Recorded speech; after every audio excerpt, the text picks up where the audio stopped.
નમસ્કાર, સ્વાગત છે તમારું ડીબી હેલ્થ હબમાં।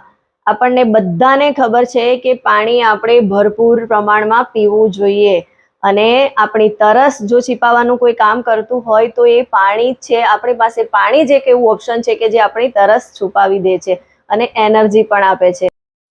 પાણી વગર આપણે આપણા જીવનને કલ્પી પણ શકતા નથી। પાણી વગર આપણે 1 મિનિટ ચાલતું નથી। પાણી હોય તો જ આપણને એવું છે કે આપણું જીવન શક્ય છે। અને આપણને બધાને ખબર છે, નાનપણમાં આપણે સ્કૂલમાં પણ શીખ્યા છીએ કે આપણી બોડી 70% પાણીથી બનેલી છે। એટલે 70% આપણે પાણીની જરૂરિયાત છે। એટલે જ આપણને બધાને ખબર છે કે ડેઈલી આપણે 3 થી 3.5 લીટર પાણી પીવું જોઈએ। આ તો ખબર છે જ બધાને કે આટલું પાણી આપણે પીવું જોઈએ અને આપણે જેટલું વધારે પ્રમાણમાં એટલે કે આપણી બોડીની રિક્વાયરમેન્ટ પ્રમાણે આપણે પાણી પીશું તો આપણને એના ઘણા બધા ફાયદા છે। ઘણા બધા એવા રોગો છે કે જેની સામે આપણે લડી શકીએ છીએ અને લગભગ 40 જેટલા એવા રોગો છે કે જે આપણે પાણી સારી રીતે પીએ છીએ એનાથી દૂર થતા હોય છે। પાણી આપણા શરીરને પોષક તત્વો આપે છે। બધી જ જગ્યાએ પોષક તત્વોનું નિર્વહન કરવાનું કામ કરે છે અને પાણીના લીધે આપણી બોડી હાઇડ્રેટ રહે છે। એટલે કે ડિહાઇડ્રેશનની પરેશાનીથી આપણે મુક્ત રહીએ છીએ।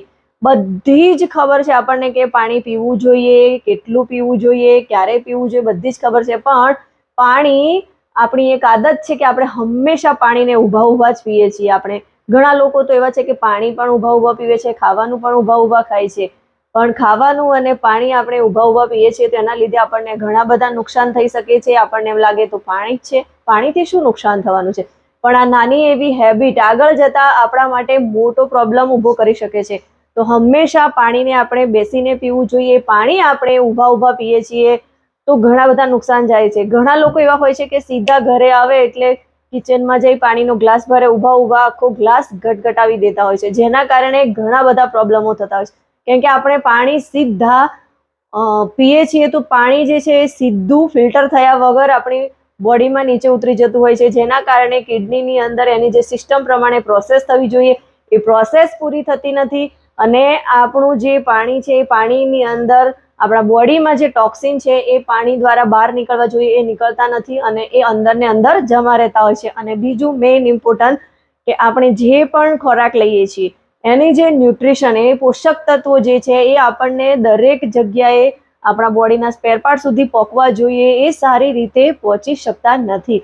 એટલા માટે જ આપણે ઊભા પાણી ના પીવું જોઈએ, હંમેશા બેસીને પીવું જોઈએ। અને આ તો અત્યારે આપણે સમજતા થયા, અત્યારે આપણને સાયન્ટિફિકલી રીઝન ખબર પડી, પણ જ્યારે આપણા જે દાદાઓ છે, વડવાઓ જે હતા, જે ભણેલા પણ નહોતા, એ પણ આપણને હંમેશા ટોક્યા કરતા હતા કે બેસીને જમો, બેસીને પાણી પીવો, તો એમની વાત પણ સાચી જ હતી। તો હંમેશા આપણે પાણી જે છે એ ઊભા ના પીવું જોઈએ, બેસીને પીવું જોઈએ। આપણે ઊભા પાણી પીએ છીએ તો એના લીધે પાણી સીધું ડાયરેક્ટ ફિલ્ટર થયા વગર બોડીમાં નીચે જતું રહે છે અને એના કારણે પગ રિલેટેડ ઇસ્યુ વધતા જાય છે। મોટા ભાગના લોકોને પગના પ્રોબ્લેમો આવતા હોય છે।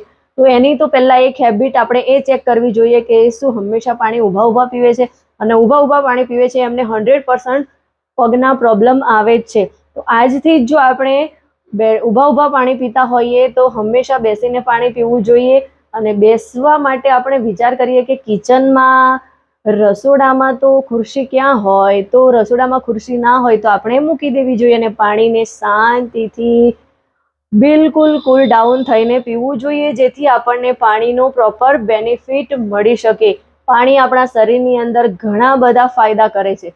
તો હંમેશા આપણે આજથી નક્કી કરીએ કે હું હંમેશા પાણી બેસીને પીશ, શાંતિથી પીશ અને ઘૂંટ કરીને પીશ। જો તમને આ ઇન્ફોર્મેશન સારી લાગી હોય તો એને વધારેમાં વધારે લોકો સુધી શેર કરો અને લાઈક કરો અને મારી આ ચેનલને સબસ્ક્રાઇબ કરો। Thank you.